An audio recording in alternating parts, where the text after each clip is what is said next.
દર્શક મિત્રો, આજે જરૂર કાર્યક્રમમાં ચર્ચા કરવા જઈ રહ્યા છે ડોનાલ્ડ ટ્રમ્પ, કે જે અમેરિકાના 47મા રાષ્ટ્રપતિ બન્યા છે અને રાષ્ટ્રપતિ બનતાની સાથે જ જે તમામ લોકો વિચારતા હતા કે જો ડોનાલ્ડ ટ્રમ્પ આવશે તો કેવી નીતિઓનું અમલીકરણ કરશે, જો અમલીકરણ કરશે પછી કેવા પ્રકારની પરિસ્થિતિ થશે અને સાથે જે ડોલરની અત્યારની પરિસ્થિતિ છે તેને ફરી એકવાર મજબૂત પરિસ્થિતિમાં લાવવા માટે જે ડોનાલ્ડ ટ્રમ્પ પ્રયત્નો કરશે તેનાથી અમેરિકાની સાથે સાથે અન્ય દેશોને પણ કેવા પ્રકારનો ફાયદો થશે। જ્યારે બ્રિક્સ કન્ટ્રીની પણ વાત કરીએ તો તેમના દ્વારા પણ એક સવાલ હતો કે જો ડોનાલ્ડ ટ્રમ્પ આવશે તો ટેરિફ અત્યારે તો કેવી રીતના લાદશે, ડિફેન્સમાં પણ કંઈક સવાલ છે કે ના હવે કેવી રીતનો સપોર્ટ આપશે, કારણ કે જે વોર જોવા મળી રહી છે, જ્યારે ઇઝરાયલ અને જે યુક્રેનવાળી જે બાબત હોય કે પછી જે રશિયા અને યુક્રેનવાળી જે બાબત હોય કે પછી ઇઝરાયલ અને હમાસની બાબત હોય, તેને લઈને પણ ક્યાંક વૈશ્વિક મુદ્દો તો જોવા મળ્યો હતો। જો બાઇડને તો યુક્રેનને સપોર્ટ આપ્યો હતો, પરંતુ રશિયાની સાથે હવે કેવી રીતે ડોનાલ્ડ ટ્રમ્પ આગળ હવે ડીલ કરશે તે પણ એક સવાલ છે। તમામ મુદ્દાઓ પર ચર્ચા વિચારણા કરવી છે। ચર્ચા વિચારણા કરવા માટે અમારી સાથે જોડી ગયા છે દિગંતભાઈ સોમપુરા, કે જેઓ વિદેશી બાબતોના નિષ્ણાત છે અને સાથે સાથે જ તેઓ ઇન્ડ અમેરિકન મીડિયાના પત્રકાર પણ છે। સાથે સાથે પદ્મિનભાઈ બુચ આપણી સાથે જોડી ગયા છે, કે જેઓ જીસીસીઆઈના સભ્ય છે, અને મનન ભટ્ટ આપણી સાથે જોડી ગયા છે, કે જેઓ સુરક્ષા નિષ્ણાત છે। જે આપ ત્રણનું સૌથી પહેલા તો સ્વાગત છે।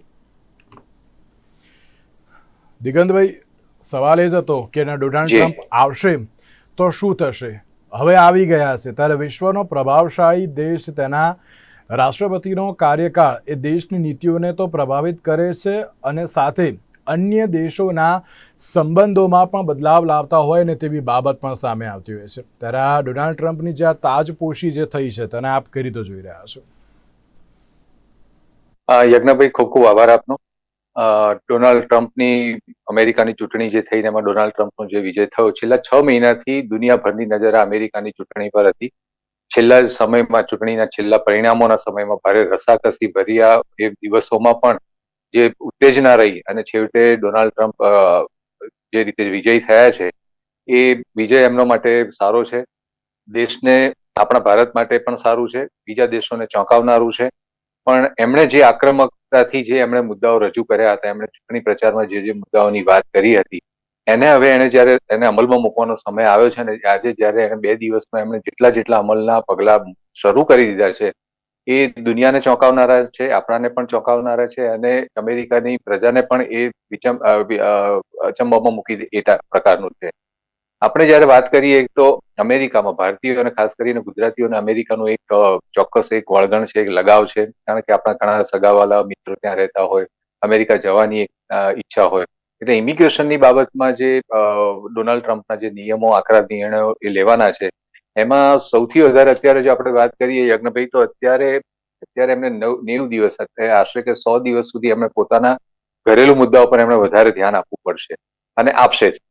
વિશ્વના બીજા મુદ્દાઓ છે એમના માટે એ એમની રીતે કામ કરશે, પણ અત્યારે એમણે જે ફર્સ્ટ અમેરિકાની નીતિ પ્રમાણે અમેરિકાને લાભ અપાવવાની જે વાત કરી, એમને એક નીતિમાં એવું છે કે જ્યાં અમેરિકાના નાગરિકો પર ટેક્સ ઓછો આવે અને બીજા દેશો પાસેથી આપણે ટેક્સ વધારે વસૂલીએ। આના એમણે પ્રયાસો શરૂ કરી દીધા છે। એમણે ઘણા બધા હસ્તાક્ષર કર્યા, ઘણા બધા પ્રોક્લેમેશન પણ બહાર પાડ્યા। એમાં પણ જયારે આજે ઇમિગ્રેશનને લગતા 2-4 જે મુદ્દાઓની વાત કરી છે એ આપણા માટે થોડીક એની ચર્ચાની વાત જો કરીએ તો ડોનાલ્ડ ટ્રમ્પે એક મહત્વનો નિર્ણય જે લીધો છે કે ત્યાં ગેરકાયદેસર રહેતા જે દંપતી હોય, જે અનડોક્યુમેન્ટેડ, અને ત્યાં એમના કોઈ બાળકનો જન્મ થયો હોય તો એવા બાળકોને નાગરિકતા આપશે નહીં। અત્યાર સુધી એક રીતિ એવી હતી કે એ પ્રમાણે ત્યાં જન્મ થતો બાળક ત્યાં નાગરિક બને, 18 વર્ષ પછી એને નાગરિકતા સ્વીકારવાની એની પાસે સ્વતંત્રતા મળે। જો ડોનાલ્ડ ટ્રમ્પે આ પ્રમુખ પદનો ભાર સંભાળતાની સાથે એમને સૌથી આ જે મહત્વનું આપણા ભારતીયોને જે ન ગમે એવી વાત છે કે ઘણા એ લગભગ 1 કરોડ ને 10 લાખ જેટલા ગેરકાયદેસર વસાહતીઓ જે વસી રહ્યા છે, એમાં ઘણા બધાના સંતાનો, મા બાપના સંતાનો ત્યાં જન્મેલા છે અને એમનું ભાવિ હવે અધ્ધરતાલ છે। જો કે એક મહત્વની બાબત એ છે કે મારા ધ્યાન મુજબ આ જેટલા પણ એમણે ઓર્ડર્સ કર્યા છે, જેટલી એમણે જાહેરાતો કરી છે, જેટલા સંધિઓ પર એમણે હસ્તાક્ષર કર્યા છે, એ બધા અત્યારે કાર્યકારીના ભાવરૂપે છે। એટલે ગમે ત્યારે એમાં ચેન્જ લાવવાની એમણે જગ્યાએ રાખી છે એવું મારું માનવું છે। બીજી વાત છે કે જ્યારે ત્યાં અમેરિકામાં રહેતા આપણે ભારતીયો છે એમની ઇમિગ્રેશન લગતાની જે વાત હોય એની આપણે વાત તો કરીએ જ છે. વેપાર વાણિજ્યની એમાં આપણી સાથે જે ગુજરાત ચેમ્બરના આપણા ફોરેન ટ્રેડ કમિટીના પૂર્વ ચેરમેન છે આપણી સાથે, એ પણ આપણી સાથે, પદ્મિનભાઈ પણ આપણને ઘણું બધું કહેશે. પણ જેમ જેમ તમે જેમ વાત કરશો યજ્ઞભાઈ, આપણે આગળ વાત કરીશું. હવે આપણે જે ફોરેન ટ્રેડની જે વાત છે એમાં આપણે પદ્મિનભાઈનો ઇન્વોલ્વમેન્ટ લઈએ વધારે સારું. જ્યારે પદ્મિનભાઈ, સવાલ એ થતો હોય છે કે જ્યારે સંબંધોમાં એક નવી દિશા મળી શકે છે કે પછી જ્યારે ડોનાલ્ડ ટ્રમ્પની વાત કરીએ તો સૌથી પહેલાં જે પ્રમાણે તેઓ અમેરિકા ફર્સ્ટની નીતિ ઉપર જે જોર આપી રહ્યા છે, ભારતને પણ ક્યાંક જે તેમનો સામનો કરવો પડી શકે તેવી પણ બાબત સામે આવી છે. અને સાથે જો ભારત આ પરિસ્થિતિને ડિપ્લોમેટિક રીતે અત્યારે તો કેવી રીતે સંભાળશે તે પણ એક સવાલ યથાવત છે. અને જ્યારે આપણે ટ્રેડની વાત કરતા હોઈએ, મેં જે રીતે શરૂઆતમાં કહ્યું કે ટ્રમ્પે કેનેડા અને મેક્સિકો ઉપર તો 25% જે ટેરિફ લાદી દીધા હોવાની વિગતો સામે આવી છે, પ્લસ ચાઇના ઉપર પણ 10% અત્યારે તો લાદી શકે છે. પ્લસ બ્રિક્સ કન્ટ્રીઝની વાત કરીએ જેમાં Brazil, Russia, Bharat, China, south Africa, Egypt, Ethiopia, Indonesia, Iran અને યુએઈ જે 10 જેટલી કન્ટ્રીઓ આવી રહી છે તેની ઉપર પણ 100% ટેરિફ લાદવાની જે બાબત પણ અત્યારે જોવા મળી રહી છે. આપ તેને કઈ રીતે જોઈ રહ્યા છો? Thank you. સૌથી પહેલા તો થેન્ક યુ દિગંતભાઈ. યસ, વ્યાપારની બાબતમાં થોડી ઘણી તો વાત ચોક્કસ કરી શકીશ. સૌથી પહેલા આપણે સમજવું જોઈએ કે ભારત અને અમેરિકા એટલા માટે કહું છું કે તમને ખ્યાલ હોય તો ટ્રમ્પે જ્યારે ઇનોગ્રેશન સ્પીચ આપી આફ્ટર ગોથ, એક બી વાર એમણે યુએસ નહોતા બોલ્યા, અમેરિકા બોલ્યા હતા. અને અમેરિકા ફર્સ્ટ એ એમની સૌથી મોટી નીતિ રહેવાની છે, એટલીસ્ટ બતાવવા માટે. ભારત અને યુએસએ નો જે વેપાર છે એ ઇનફેક્ટ યુએસએ આપણો one of the largest trading partner છે. 118 બિલિયન જેટલું આપણું બંને વચ્ચેનો વેપાર છે. એમાંથી ભારત દેશ એટલે ઇન્ડિયા લગભગ $77 બિલિયન જેટલું આપણે એક્સપોર્ટ કરીએ છીએ અને અમેરિકામાંથી આપણે લગભગ $40 જેટલું ઇમ્પોર્ટ કરીએ છીએ. ધેટ મીન્સ કે આપણે ટ્રેડ સરપ્લસ લગભગ $36 બિલિયન ટ્રેડ સરપ્લસ છે, જે બીજા કોઈ કન્ટ્રી જોડે નથી હોતી, ઇન્ક્લુડિંગ અમેરિકા બી નથી હોતી. અને છેલ્લા 5 વર્ષમાં 2020 થી 2024ની વચ્ચે America is the third largest investor in India. ત્રીજા નંબરનું મોટું ઇન્વેસ્ટર છે. લગભગ $65 બિલિયનનું એમણે ભારતમાં ઇન્વેસ્ટમેન્ટ કર્યું છે. આ આંકડા અગત્યના એટલા માટે છે કે જ્યારે આપણે કોઈ થોડો સંદેહ કરીએ છીએ કે થોડી અનસર્ટનિટી રાખીએ છીએ વ્યાપારની ડોનાલ્ડ ટ્રમ્પના 2.0 વર્ઝનથી, તો આપણો વ્યાપાર જરા સ્ટ્રોંગ રીતે ઓલરેડી થયેલો છે. ભલે એટલો મોટો વેપાર નથી, પણ જે વેપાર છે એ સ્ટ્રોંગ છે. બંને સાઈડ એકબીજાને ઈચ્છે છે, બંને સાઈડ એકબીજાને જાણે છે કે આપણે જરૂર છે એકબીજાની, એ સમજવું જોઈએ સૌથી પહેલા. હવે જે ટેરિફની વાત ચાલે છે, બીજા 3-4 મુદ્દા બી છે. હું પછી ટાઈમ મળશે તો કહીશ કે કયા સેક્ટરને ફાયદો થાય એમ છે, કયા સેક્ટરને ધ્યાન રાખવું પડે એમ છે. ટેરિફ છે ને એ બહુ it's a different thing. Tariff નાખવી કે કાઢવી એટલી ઇઝી નથી હોતી, કારણ કે એ બાયલેટરલ છે. જો યુએસએ ટેરિફ નાખે તો ઇન્ડિયા એને સમજાવવા ટ્રાય કરે છે, આપણે સમજાવવા ટ્રાય કરીએ, નહીં તો ભાઈ ઇન્ડિયા ટેરિફ નાખશે. એમાં કોઈને ફાયદો નથી. બંને પક્ષે મારે લોલ વાંચવાની વાતો છે. એટલે ટેરિફનું હજી આપણે થોડી રાહ જોવી પડશે. ટ્રમ્પ કરશે તો ખરા જ ટેરિફ, બ્રિકની કન્ટ્રી કરે, ઇન્ડિયા જોડે આવી જશે, પણ એ ધ્યાન રાખશે ઇન્ડિયા થોડું. પણ સૌથી વધુ અગત્યના જે 4-5 સેક્ટર છે જેમાં આપણને અસર થાય એમ છે, પોઝિટિવ અથવા નેગેટિવ, એ સૌથી પહેલા જે રિન્યુએબલ એનર્જી સેક્ટર છે એમાં ઇન્ડિયાને થોડું ધક્કો પડે એવું લાગે છે. ડોનાલ્ડ ટ્રમ્પ એ સ્ટ્રોંગલી માને છે ફોસિલ ફ્યુઅલ, એટલે કે જે નેચરલમાંથી આવતા હોય ને, કાર્બન, કોલસો, નેચરલ ગેસ, એમાંથી જે ફ્યુઅલ આવતા હોય એ સ્ટ્રોંગલી એને પ્રમોટ કરવા માંગે છે. જ્યારે ઇન્ડિયાએ રિન્યુએબલ એનર્જીમાં બહુ આગળ વધી રહ્યું છે. એટલે જે કંપનીઓ ગ્રીન સ્ટોકમાં કામ કરે છે એને અસર પડવાની શક્યતા પૂરી છે. બીજી અસર પડશે એક્સપોર્ટ ઓરિએન્ટેડ યુનિટને. એક્સપોર્ટ એટલા માટે કે એમાં વાયોલેશન આવવાનું છે, હલચલ થયા કરશે, એટલે એમણે ધ્યાન રાખવું પડશે. એની સામે આપણને ફાયદો થાય એમ છે ઇન્ફ્રાસ્ટ્રક્ચરમાં, જેમાં પર્ટિક્યુલર ઇન્ફ્રાસ્ટ્રક્ચરને રેલ રોડમાં, કારણ કે ચાઇના પર ડિપેન્ડન્સ છે, આ લોકો ઓછું કરવા માંગશે, એટલે એમાં આપણને ફાયદો થાય એમ છે. બીજો ફાયદો થાય એમ છે, આપણે ડિફેન્સના એક્સપર્ટ તો બેઠા છે આપણી પાસે, પણ વ્યાપારની દ્રષ્ટિએ ડિફેન્સમાં આપણને બહુ મોટો ફાયદો થશે. 2 કારણથી. અમેરિકાએ પોતાની જાતે ડિફેન્સ વધારવા માંગે છે, એની સામે ચાઇનાનું ડિપેન્ડન્સ ઓછું કરવા માંગે છે, અને ઇન્ડિયા છેલ્લા 5 થી 10 વર્ષમાં ડિફેન્સના સેક્ટરે આપણે એક્સલન્ટ કેપેબિલિટી ઊભી કરેલી છે ડિફેન્સના સેક્ટરમાં, cyber security, drone and all kind of thing. એટલે આ સેક્ટરોને ફાયદો થાય એમ છે. અને ફાઇનલી છેલ્લું કે આપણું જે ફિનટેક સેક્ટર છે, ફાઇનાન્શિયલ ટેકનોલોજી સેક્ટર, એને કદાચ ફાયદો થશે. એ બીજી રીતે ફાયદો થશે, જો આપણા નિષ્ણાતો ત્યાં જતા અટકશે તો એ લોકો અહીંયા રહેશે અને આપણને ફાયદો કરાવશે. આ મારો ઓવરઓલ વ્યૂ છે. પછી જરૂર પડશે, ટાઈમ હશે તો આમાં થોડું વધારે છણાવટ કરવા પ્રયત્ન કરીશ. Thank you so much. બિલકુલ બિલકુલ. એક બાજુ જે રીતે ચોક્કસથી જે 5 જેટલા જે સેક્ટરની તો વાત કરવામાં આવી, પણ તેની સાથે એક મહત્ત્વની બાબત હવે ડિફેન્સ સેક્ટરને પણ લઈને કરી લઈએ. મનનભાઈ, અત્યાર સુધી જ્યારે આપણે વૈશ્વિક પરિસ્થિતિમાં, વૈશ્વિક પરિપ્રેક્ષ્યમાં જોવા જઈએ તો જેમાં ઇઝરાયલ હમાસ, અને એ તો ક્યાંક સંઘર્ષ વિરામ અત્યારે જોવા તો મળી રહ્યો છે, પણ તેની સાથે રશિયા અને યુક્રેન, અને જે જો બાઇડનની જે નીતિ હતી જેમાં યુક્રેનને પૂરેપૂરો સપોર્ટ જોવા મળ્યો હતો, જ્યારે રશિયાની વાત કરવામાં આવે તો રશિયામાં ક્યાંક અલગ જ પરિસ્થિતિ હતી. તો ભારત અને ચીનના સંબંધોની આપણે તો વાત કરીએ, પણ ટ્રમ્પ અમેરિકા ન પણ ગમે તો હવે ટ્રમ્પ ચીનની જે મુલાકાત પણ લઈ રહેવાના છે એવી પણ બાબત ક્યાંક જે સામે આવી રહી છે. તો શું લાગી રહ્યું છે આગામી સમયમાં અત્યારે તો આ એક મહત્વપૂર્ણ મુદ્દો છે કે ના ડિફેન્સ સેક્ટર માટે ડોનાલ્ડ ટ્રમ્પ કેટલા મહત્વપૂર્ણ છે? જો આપણે આંતરરાષ્ટ્રીય સ્તરે વાત કરીએ તો બહુ મોટી વાત થઈ કે ગાઝાનું જે યુદ્ધ શરૂ થયું હતું ઇઝરાયલ દ્વારા, એને ઘણો સમય થઈ ગયો હતો, અને ટ્રમ્પના આવતા પહેલા એમાં ઇઝરાયલ પ્રેશરમાં આવ્યું અને યુદ્ધ વિરામ માટે આગળ વધ્યું. બીજી તરફ પેલેસ્ટાઇન પણ પ્રેશરમાં હતા, હમાસ પણ પ્રેશરમાં આવ્યું, અને તેમણે પણ ઇઝરાયલના બંધકોને મુક્ત કર્યા છે. એટલે વિશ્વ શાંતિ માટે બહુ મોટી વાત છે. ટ્રમ્પ પોતે એક વ્યાપારી માણસ છે, એ યુદ્ધોમાં માનતા નથી. બહુ ખુશીની વાત એ છે કે ટ્રમ્પે આમની પહેલાના કાર્યકાળમાં પણ રશિયા તરફ મિત્રતાનો હાથ લંબાવ્યો હતો. એમણે ઇવન દક્ષિણ કોરિયાના કિમ જોંગ ઉન સાથે મુલાકાત કરી હતી. બહુ ઓછા યુએસ પ્રમુખ છે કે જેમણે આટલી હદે રશિયા અને સાઉથ કોરિયા, એ બંને કન્ટ્રીઝ પ્રત્યે અમેરિકાને ક્યાંક ને ક્યાંક અણગમો રહ્યો છે, અને તેમની સાથે મિત્રતા કરી અને પ્રદેશોમાં શાંતિ સ્થાપવા માટે એમણે કોશિશો કરી છે. ડોનાલ્ડ ટ્રમ્પની જે કેમિસ્ટ્રી જેવી રીતે કહેવાય છે નરેન્દ્રભાઈ મોદી સાથે પોઝિટિવ રહી છે, એવી રીતે રશિયન પ્રમુખ વ્લાદિમીર પુટિન સાથે પણ પ્રેસિડેન્ટ ટ્રમ્પની જે કેમિસ્ટ્રી છે ઘણી પોઝિટિવ રહી છે. એટલે રશિયા યુક્રેન યુદ્ધના ઉકેલ માટે એમાંથી કોઈ એક ઓનરેબલ એક્ઝિટ અમેરિકા કરી શકે, કેમ કે જેટલી હદે અમેરિકા ઇન્વેસ્ટ થઈ ચૂક્યું છે, જેટલી હદે અમેરિકાએ જેટલી મદદ કરી છે, આ બધામાંથી હવે વિશ્વને શાંતિ તરફ વાળવું અને આ બે યુદ્ધોમાંથી વિશ્વ નીકળે અને એક નોર્મલાઇઝેશનની સ્થાપના થાય વૈશ્વિક સ્તરે, તે પણ બહુ અત્યંત જરૂરી છે. હવે ચીનની જે આપણે વાત કરી તો ચીનની અમેરિકા સાથેની ટ્રેડ સરપ્લસ હોય કે પછી ઇન્ડિયા સાથે ટ્રેડ સરપ્લસ હોય, એ બંને બહુ વધારે ઓવરવેલ્મિંગ છે, અને એમાંથી ચીનનો કોઈ અત્યારે આજના સ્તરે ગ્લોબલ મેન્યુફેક્ચરિંગનું હબ બનેલા ચીનનો દેશો પાસે, વિશ્વના દેશો પાસે કોઈ વિકલ્પ નથી.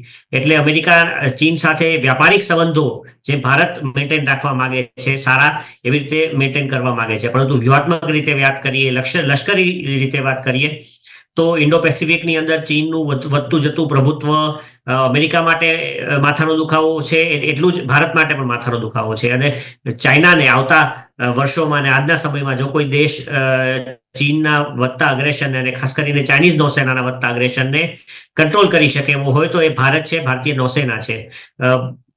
વિશ્વનો ઇતિહાસ સાક્ષી રહ્યો છે કે જે દેશોએ વિશ્વ પર વધુ રાજ કર્યું એ બધું દરિયાઈ માર્ગે થયું છે. વિશ્વ ઉપર આપણને ખબર છે ઇંગ્લેન્ડ કઈ રીતે એક સમય એવો હતો કે જ્યારે બ્રિટન સામ્રાજ્યમાં સૂર્ય ઢળતો નહોતો, એટલે એ બધું દરિયાઈ માર્ગે થયું. તો દરિયાઈ માર્ગનો ઇમ્પોર્ટન્સ પ્રેસિડેન્ટ ટ્રમ્પ જાણે છે, અને એને લીધે જ એમણે ક્વાડની સ્થાપના કરી હતી. ક્યાંક ને ક્યાંક પ્રેસિડેન્ટ જો બાઇડન ના સમયગાળાના 4 વર્ષ દરમિયાન ક્વોડ જે છે, કોર્ડિલેટરલ જે સંગઠન બન્યું હતું, એ બેક બેન્ચ પર જતું રહ્યું હતું. એમને ચીન પ્રત્યે પછી કોવિડની વાત હોય કે પછી ચીનના ધસમસતા પ્રવાહને રોકવાની વાત, એના વધતા પ્રભુત્વને રોકવાની વાત, પ્રેસિડેન્ટ બાઇડન ખૂબ સોફ્ટ રહ્યા અને એમની વિરુદ્ધ કઈ પગલાં નથી લેવાયા. હમણાં એમણે જતા પહેલા પણ ડોક્ટર ફોસી, જે ચીનની અંદર કોવિડના આવા અમેરિકાની લેબમાં આવા ગેરકાયદેસર અને અલગ પ્રકારના રિસર્ચ માટે જવાબદાર એવા ડોક્ટર ફોસીને પણ એમને માફ કરી, એમની પાર્ડન ઉપર સાઇન કરી નાખી. એટલે એટલું ચોક્કસ છે કે પ્રેસિડેન્ટ ટ્રમ્પના આવવાથી ભારતને ડિફેન્સમાં ઘણો ફાયદો થશે એવી આશાઓ સેવાઈ રહી છે. પણ કહે છે ને કે he is an eccentric main, એટલે એમના અને બીજું સંપૂર્ણપણે મેક અમેરિકા ગ્રેટ અગેનની વાત કરતા, અને એટલે આપણે સર્કમસ્પેક્ટ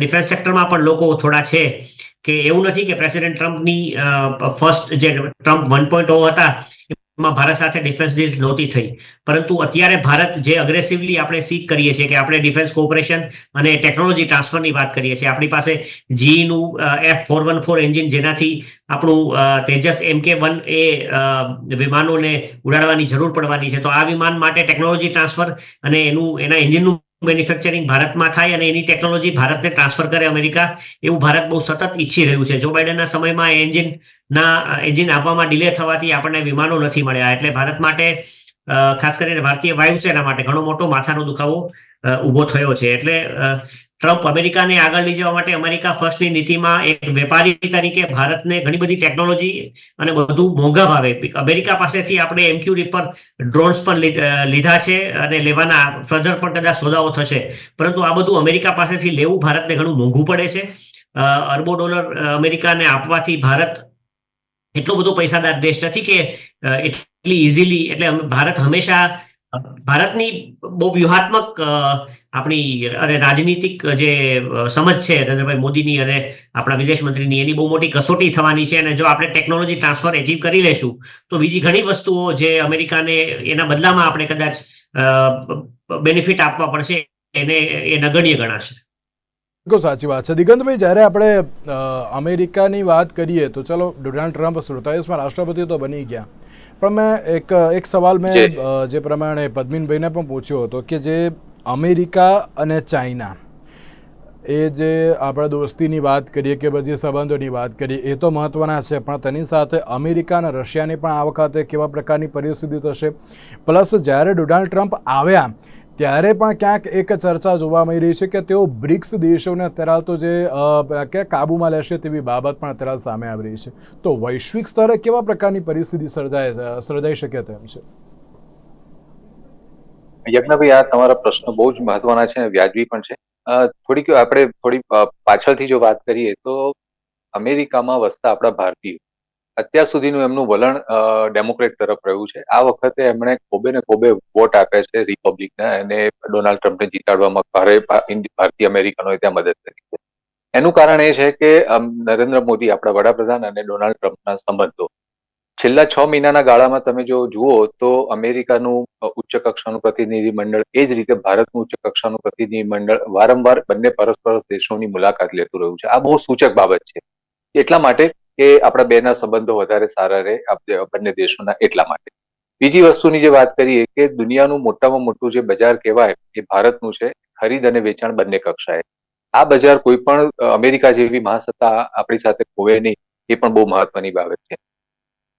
ડોનાલ્ડ ટ્રમ્પ પહેલી ટર્મમાં જયારે પ્રેસિડેન્ટ હતા ત્યારે એમની ઇમ્પ્રેશન એક ટ્વિટર પ્રેસિડેન્ટ તરીકે હતી. એમને મનમાં આવે એવા ટ્વિટર પર એ પોતાના વિચારો વ્યક્ત કરી દેતા હતા. એમાંથી એમને ઘણું બધું નુકસાન પણ થયું હતું. એના કારણે ઘણા એમને બીજા પ્રોબ્લેમ પણ થયા વહીવટી બાબતના. હવે જયારે એમણે પ્રમુખ પદનો ભાર સંભાળ્યો અને ભાર સંભાળતાની સાથે જ એમણે જે અમુક જાહેરાતો કરી છે, એ જે ચોંકાવનારી બાબતો જે છે, એની એક મહત્વની બાબત યજ્ઞભાઈ હું આપને એ જણાવું કે 2020માં જયારે કેપિટલ હિલ ઉપર હુમલો થયો, એમાં સંડોવાયેલા આશરે 1500 જેટલા લોકોને ટ્રમ્પ સરકારે એને માફી આપી છે અથવા તો સજામાંથી હળવાશ આપી છે. આનો વિરોધ અને ગણગણાટ શરૂ થઈ ગયો છે, કારણ કે પોલીસ ઉપર થયેલા હુમલા, ત્યાંની જો કાયદો અને વ્યવસ્થા પર જો હુમલો થતો હોય અને એવા લોકોને જો માફી મળતી હોય તો અમેરિકામાં સલામતીનો શબ્દ ક્યાંથી જીવતો રહેશે. એક આ વાત. બીજી વાત છે કે જે મેં વાત કરી એ પ્રમાણે અગાઉ કે જન્મથી જે નાગરિકતા હતી, ગેરકાયદેસર રહેતા દંપતીના બાળકોને નાગરિકતા આપવાની વાત, એ એમણે રદ કરી છે. આનો પણ લગભગ 18 જેટલા સ્ટેટે વિરોધ નોંધાવ્યો છે, અને ઘણા બધા 2-3 સ્ટેટના ડેમોક્રેટ જે હતા સેનેટર, એમણે એવું પણ કહ્યું કે પ્રમુખ પાસે બેશુમાર સત્તા હોય છે, એમની પાસે ઘણા પાવર હોય છે, પણ એનો મતલબ એ નથી કે એ રાજા છે, એ મન ફાવે એ પ્રમાણે વર્તી ન શકે. અત્યાર સુધીના જેટલા એમના ઓર્ડર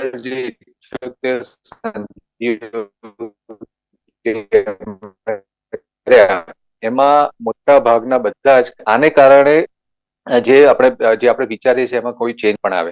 એમણે જે અમુક નિર્ણયો લીધા છે કે સપ્તાહમાં 5 દિવસ કામ કરવાની, ને એ પણ વર્ક ફ્રોમ હોમ બંધ કરવાની વાત, આ પણ ત્યાંના લોકોને નથી ગમ્યું, કારણ કે વર્ક ફ્રોમ હોમની જે કોવિડ પછીની જે ઘટના ફેલાઈ ગઈ હતી અને એના લીધે લોકોને કામમાં રાહત મળતી હતી, એમાં ડોનાલ્ડ ટ્રમ્પે બદલાવ લાવવાની વાત કરી છે, અને વર્ક ફ્રોમ બોમ્બની પ્રથા બંધ કરવાની વાત. બિલકુલ. સવાલ અત્યારે જોવા મળતો હોય છે કે જ્યારે આપણે ડોનાલ્ડ ટ્રમ્પ અને તેમની નીતિઓની વાત કરતા હોઈએ ત્યારે ક્યાંક અલગ અલગ જે પરિસ્થિતિ તો સામે આવી શકે છે, પણ તેની સાથે જ્યારે અમેરિકાની વાત કરીએ, જી દિગંતભાઈ, જી કન્ટિન્યુ. ડિસ્કનેક્ટ થઈ ગયો. જી દિગંતભાઈ, કન્ટિન્યુ. એટલે જે એમણે જે આક્રમકતાથી જે એમણે પોતાના વિચારોને કાયદેસર રીતે આપવાની જે વાત કરી છે, એ ત્યાં અત્યારે અમેરિકામાં આનો ગણગણાટ છે. ઘણા લોકોને એનું ગમ્યું નથી. સત્તાધારી પક્ષ તરીકે જયારે આવી રીતે મહત્વના નિર્ણયોમાં પોતાની મનમાની ચલાવે, એ ત્યાંના એમના વિરોધ પણ એમના માટેનો શરૂ થઈ ગયો છે. એ અત્યારે હજી સ્પષ્ટ બહાર નથી આવી રહ્યું, પણ મારા અહેવાલો મુજબ એનો અત્યારે ઘણા સેનેટરો જે ડેમોક્રેટ હતા એમને શરૂઆત કરી દીધી છે. યજ્ઞભાઈ.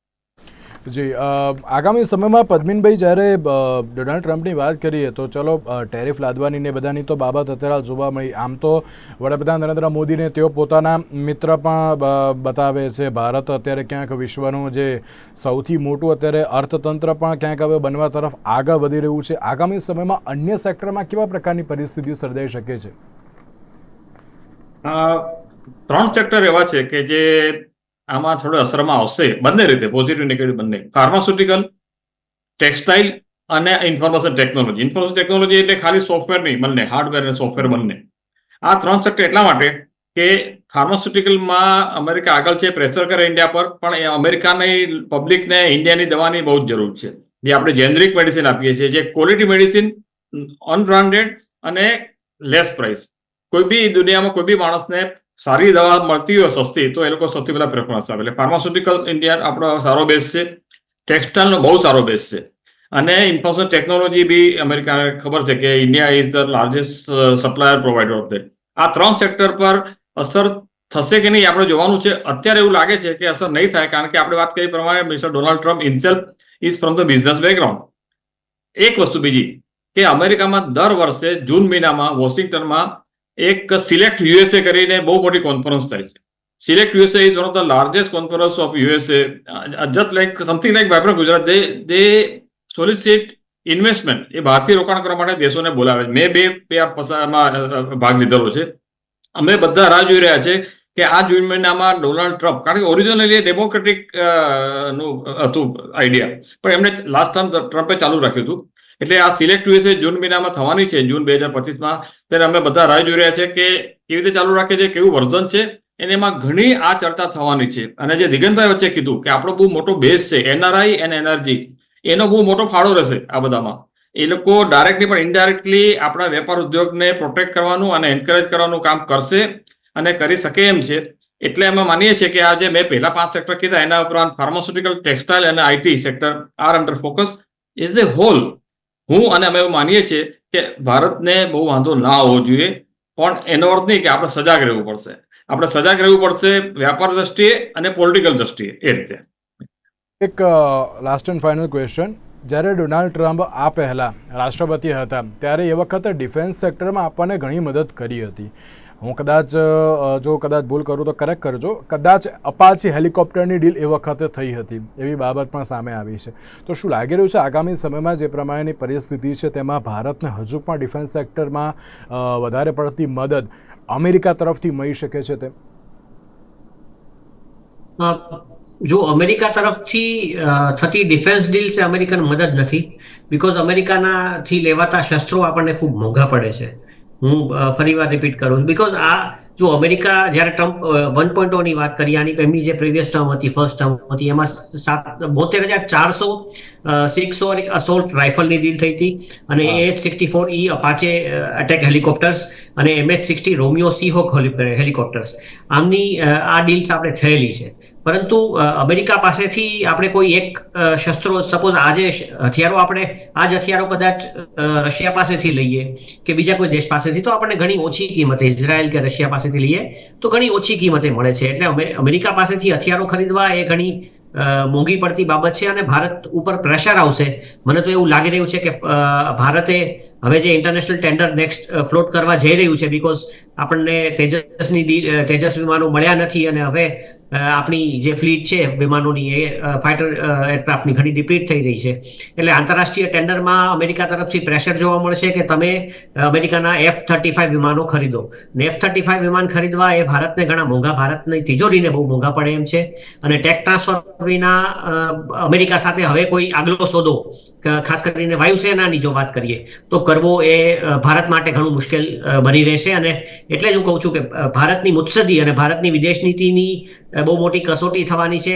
પ્રેસિડેન્ટ ટ્રમ્પની કદાચ કોઈ ડીલ કરવી પડે, તમારે 15 કે 30 F-35 વિમાનો લેવા પડે, પરંતુ સાથે સાથે કોઈ ટેકનોલોજી ટ્રાન્સફરની પોઝિટિવ ડીલ થઈ જાય તો ચોક્કસપણે ભારત માટે ફાયદો થશે. મનનભાઈ, ક્યાંક પરમાણુ સંસ્થા ઉપર પ્રતિબંધ હટાવવાની જે બાબત પણ જોવા મળી રહી છે, તેને કઈ રીતે જુઓ છો તો આપ?